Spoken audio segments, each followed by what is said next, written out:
One of my favorite bands, probably my most favorite band, is Neutral Milk Hotel. Now, depending on who you are, you're probably wondering, who the hell is Neutral Milk Hotel and what kind of stupid name for a band is that? Or you're thinking, oh, another pretentious white guy who thinks he's deep for listening to eclectic folk music. I don't even know what fucking genre they fit into. I guess like it's like what, like a new age folk, I guess. I don't know. Or you're thinking, oh wow, this guy has amazing taste. I want to be his friend. He's probably super duper handsome. I love you. Now, while all of those thoughts may be valid, where am I going with this? I'm going to ignore all of your thoughts and feelings because guess what we're doing today, baby? We're doing a Neutral Milk Hotel tier list. I'm ranking most of the songs in their discography, which I can do because they have a very limited discography, releasing only 1 EP and 2 albums, and then they called it quits, and then a few decades later, they released like a new EP, well, new in like bold quotation marks. It's really just an EP with a bunch of previously unreleased demos. So that's what we're doing today. You guys are going to love it. And if you don't love it, shut up, you will. Fuck you. Enjoy it. I love you. We got another tier list, baby. And this one is a personal favorite of mine. I'm going to be ranking, I think all the songs in Neutral Milk Hotel's limited discography. Because again, this band only released 1 EP and 2 albums. And then Jeff Mangum kind of had a breakdown and then they called it quits. So, fortunately, I'm not going to have to be sifting through hundreds of songs. Unfortunately, I enjoy a lot of these songs, so like a lot of them might get pretty high rankings. So let's just begin with the songs that I haven't listened to. Yeah, these last 4, they could all go into the I haven't listened much. They managed to make bagpipes, like, they managed to take a song with bagpipes and turn it into a absolute banger. And for that, it's going in goated. Yeah, we're starting off strong with this. Same with both Two-Headed Boy Part 2 and Part 1. Part 1's probably going to be lower because I feel like Part 2 just has a better emotional impact and stuff. King of Carrot Flowers Parts 2 and 3. Yeah, absolute classic. Makes you want to go out and evangelize the entire neighborhood. Same thing with In the Aeroplane Over the Sea. Classic, the title. It's the title track. I mean, oh wait, never. I just realized something. I put the King of Carrot Flowers Part 1 in one of my favorites and not in goated. That was my mistake. Yeah, Part 1 goes in goated. Yeah, Two-Headed Boy Part 2 or Part 1. It's called Two-Headed Boy, and then there's a Part 2. It doesn't have Part 1. Yeah, Two-Headed Boy, one of my favorites. It's a good song, but I think Part 2 has a better emotional impact. The Fool, yeah, this one, it's quite a drop-off. It's going in, it's fine. It's one of the few songs that I can't really listen to in isolation from the entire album. Like, if I do listen to The Fool, it's probably because I'm listening to the album in its entirety. So, yeah, that's the reason why it's going pretty low.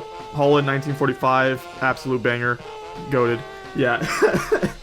I like too much of the discography, so it's gonna be a little bit difficult for me to, you know,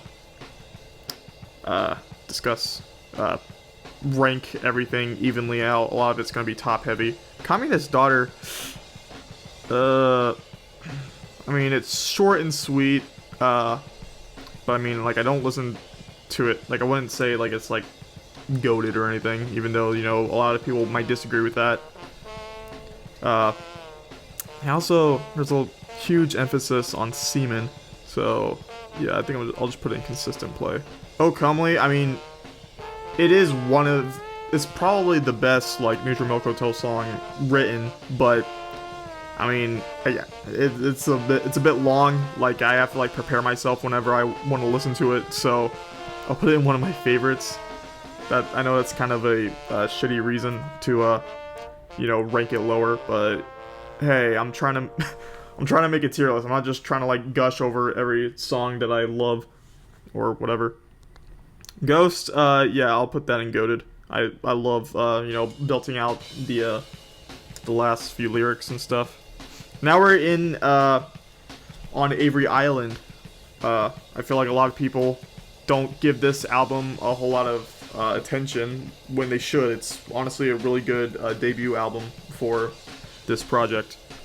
Naomi, goated. Yep. April 8th.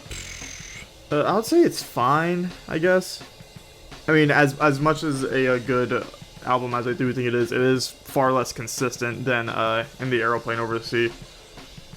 And Pre-Sister Swallowing a Donkey's Eye, yeah, did not enjoy. It's just noise. Not one of my favorites. I really don't understand why it's included in that record and why it's the closing song. Song Against Sex, goated. Let's see. You've Passed. Have I? Alright, I have listened to the album in full, but there's some songs that like I just revisit more often than others, and like it results in other songs kind of getting lost in the loop. Like I don't remember it as well. I would say it's fine. Like I don't listen to it that much. Someone Is Waiting. I will say I really love like the opening, but then it kind of just like tapers off. Like I would want to put it in like one of my favorites, but you know, the fact that like, you know, like the rest of it is just like outro noise and stuff, it's just, yeah, it's whatever. Baby for Pre, it's a nice quiet song, a nice soft track. I would put it in consistent play. Marching Theme, Marching Theme, yeah, I do not enjoy. It's just a bunch of whatevers and stuff. Royal Find Me Now, yeah, I'll put it in consistent play. It's pretty solid. Avery Island, April 1st, it's fine. You know, it's an instrumental, but you know, it's a very nice, calm instrumental, I would say. Garden Head, Leave Me Alone, goated, absolutely goated.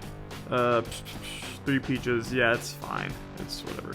Little Birds, I mean, I enjoyed it, like, the amount of times I have listened to it, but, I don't revisit it as often as I do other songs, so I'll put it in It's Fine. Okay, now we're in the Everything Is EP, in which I don't remember a whole lot from it, so, good lord, I gotta, like, try to, like, remember, like, okay, so, alright, so, yeah, I'm gonna probably put, like, a vast majority of the songs, here, and haven't listened much category. I have listened to Tuesday Moon, and, I would say it's fine. But, yeah, other than that, they don't have Ruby Bulbs on this list. I didn't make this list, somebody else did. I don't really remember who.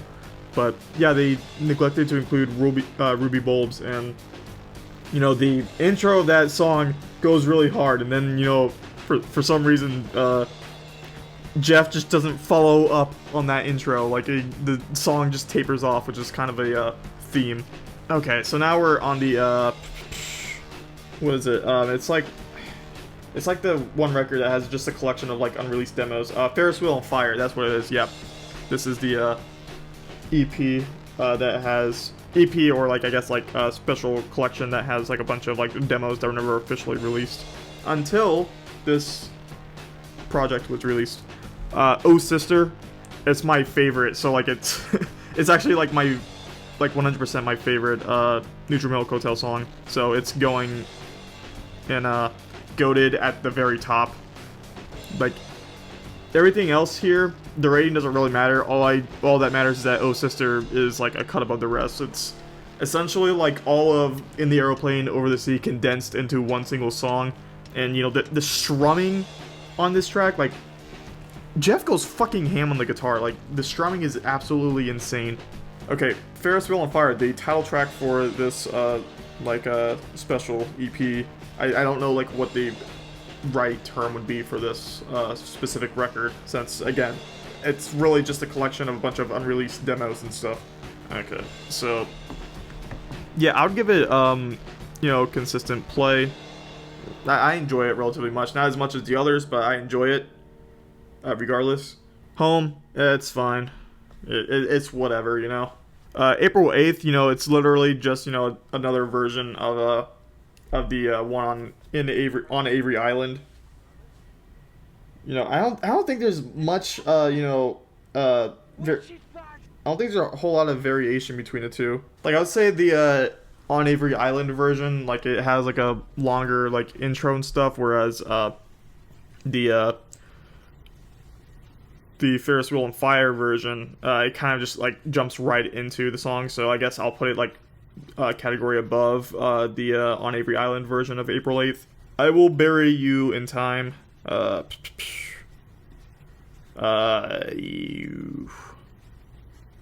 Yeah, I'll just put it in. It's fine. It's whatever. Engine, absolute favorite. Love that song. A Baby for Pre, Glow Into You.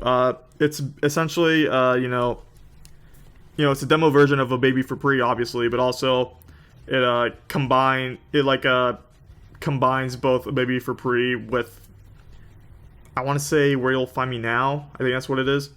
Yeah, that's what it is. And like, it's much more upbeat and stuff, and I think it works much better as a 2-in-1 deal. I think it's a better arrangement overall than these two songs. This arrangement's better. My Dream Girl Don't Exist. It's one of my favorites. I wouldn't put it like within this category of just absolute legendary tracks, but I think it's a really good song. That says a whole bunch. I think it's a good song. God, I am filled with nothing but substance, aren't I? So yeah, that's my tier list.